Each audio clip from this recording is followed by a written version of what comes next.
董事杯1600，睇下邊隻強。一開閘嘅時候啦，咁啊前面快嘅馬呢，咁啊見到中間位置係加州星球已經彈咗出嚟啦，外邊係呢隻浪漫勇士啊，跟住第3位金槍60夏威夷第4啊，再後邊嗰3匹馬分別係美麗同享啦、象王響尾二嘅，暫時墊後係嗰隻勇戰神驅嚟㗎。好啦，接近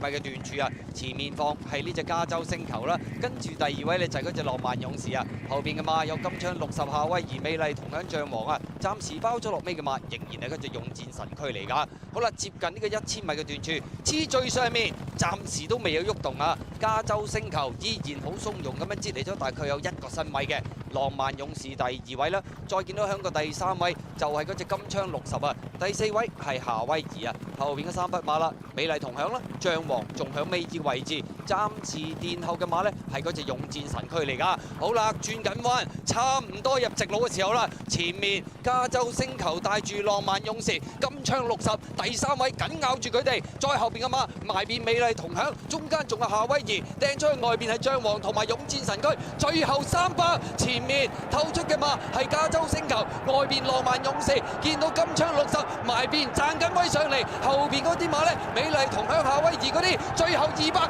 加州星球埋邊，金槍60，中間追緊上嚟，外邊仲有呢對浪漫勇士，睇過去勢，1600應該係金槍60最強，捧走董事杯，跑第2名啊嘛，要影相啊！外邊浪漫勇士，埋邊係加州星球啊！結果今場賽事始終證明咗金槍60係1600米嘅強中之首啊！跑第2名啊嘛，埋邊加州星球臨尾有啲力弱啊，外邊浪漫勇士逐步追上嚟。至於後邊跑第4名嘅馬呢，美麗同享、夏威夷都噏上噏落啊！